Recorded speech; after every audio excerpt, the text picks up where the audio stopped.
அப்படி பார்த்துட்டே சும்மா அப்படி திரும்பி பார்த்தவங்க என்ன பார்த்துட்டு அண்ணாச்சி அடடா என்ன அங்கே நிற்கிறீங்க இங்கே வாங்க அப்படின்னு கூப்பிட்டு கையை பிடிச்சி பக்கத்தில் நிற்க வச்சுக்கிட்டு அப்புறமா உங்கள் படங்கள்லாம் நான் பார்க்குறேன் ரொம்ப நல்லா பண்ணுறீங்க. விவேக்கே எனக்கு ஃபோன் பண்ணாரு. ஒரே ஒரு சீன் தான் அம்மா பாஸ்கர், பட் அது நீ தான் பண்ண முடியும்பா, ஒரு டிராஃபிக் சார்ஜென்ட், நீ பேசிக்கிட்டே இருப்ப, நான் உன் ட்ரெஸ் எல்லாம் கட்டிக்கிட்டு போவேன். இதெல்லாம் கவனிக்க ஆரம்பிச்சிங்கன்னாக்க உங்கள் மன நிம்மதி இழப்பீர்கள். யார் வேணா என்ன வேணா சொல்லிட்டு போட்டு, எருது நோவு காக்கைக்கு தெரியாதுன்னு சொல்லுவாங்க. எப்பவுமே நாம் செய்கிற தவறு நம்மை அறியாமல் நாம் செய்கிற தவறு மற்றவங்களுக்கு தெரியும். இதே நீங்கள் கொஞ்சம் ரூரல் ஏரியாஸ்ல போய் ஒரு பிரம்மாண்டமான படம், அந்த படத்தை கொண்டு போய் இங்கிலீஷ்லயே போட்டீங்கன்னாக்க எவ்வளவு பேருக்கு ஆங்கிலம் புரியும்? இல்ல சிட்டியில இருக்கிற எத்தனை பேருக்கு அந்த அளவுக்கு ஒரு வெளிநாட்டு ஆங்கிலம் புரியும்? கஷ்டப்படாம கிடைக்கிற எதுவுமே நிலைக்காது. சப்ஜெக்ட்ல பூரா ஏன் சப்ஜெக்ட் தான் பாடமா எடுத்து நடத்திட்டு இருக்காங்க. சிப்ஸ் டப்பிங் ஆர்டிஸ்டாக எனக்கு முன்னால் சினிமாவுக்குள் பெரிய அளவில் சாதித்தவர்கள் நிறைய பேர் வந்திருக்கிறாங்க. 2 10 ரூபா ஒரு 5 ரூபா வாங்கி கொடுத்தேன். அதுதான் நான் முதல்ல வாங்கின சம்பளம். ஆனால் அந்த கேரக்டர் நமக்கு கொடுத்ததுக்கு அப்புறமா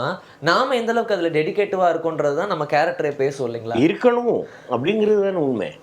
நீங்கள் ஏதோ கேட்டு ஏதோ பண்ணுறேன் ஏதோ பேசிட்டு போகிறேன் அப்படின்னாக்கா அது இது சரியில்லையே. அப்போ ஒரு கேரக்டருக்கான ப்ரிப்பரேஷன் உங்களுக்கு எப்படி சார் இருக்கும்? இல்லை, அந்த கேரக்டர் முதல்ல நீங்கள் அவங்க சொல்லும் பொழுது நான் எல்லார்ட்டையும் சொல்கிறது அதுதான், முதல்ல செல்லை ஆஃப் பண்ணுங்க. டைரக்டர் பேசும்போது குறுக்க பேசாதீங்க. அவருக்கு ஒரு ஃப்ளோ கட் ஆகலாம். கதை விவாதம் அப்படிங்கிறது வேறு. அது அவங்களுக்குள் அவங்க அசோசியேட்டு அசிஸ்டன்ட் டைரக்டர்ஸ் இவங்க எல்லாரும் பேசிக்கிறது, ப்ரொடியூசர்ஸ் எல்லாருமா சேர்ந்து பேசுகிறது. பட் என்ன மாதிரி ஒரு ஆர்டிஸ்ட்டுக்கு அவங்க நேரேட் பண்ணும் பொழுது நான் டிஸ்டர்ப் பண்ணக்கூடாது. நான் அப்படியே கேட்டுக்கிட்டே இருப்பேன் அவங்க சொல்கிறது. சொல்லி முடித்ததுக்கு பிறகு இந்த இடத்துல இது சொன்னீங்களே அது என்ன சார் அது, அந்த இடத்துல கொஞ்சம் டவுட் இருக்குது எனக்கு அப்படிங்கிறது எல்லாத்தையும் கேட்பேன். சில முக்கியமான விஷயங்கள் அப்படின்னாக்க எனக்கு முன்னாடியே அந்த டைலாக் கொடுத்துருங்க. நம்ம மலேசியா டொமினேஷியாவில் ஒரு பெரிய இங்கிலீஷ் டைலாக் வரும், வைபவ் கிட்ட கருணாகிட்டையும் பேசுகிறது, அதை கொடுத்துருங்க அப்படின்னு. ஏன்னா என்ன இருந்தாலும் எனக்கு இங்கிலீஷே தெரிஞ்சிருந்தாலும் இங்கிலீஷ் அப்படிங்கிறது வேறு லாங்குவேஜ் எனக்கு.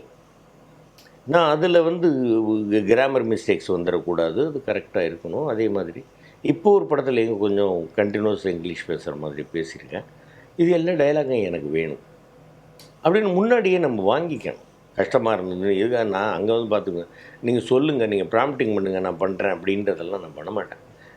மேக்ஸிமம் அதுக்கு எந்த அளவுக்கு நம்ம எஃபெக்ட் போட முடியுமோ அந்த அளவுக்கு எஃபர்ட் போட்டால் தான் அதில் ஒரு சிறப்பு இருக்குது. சரி, இங்கிலீஷ்னு நீங்கள் சொல்லும்போது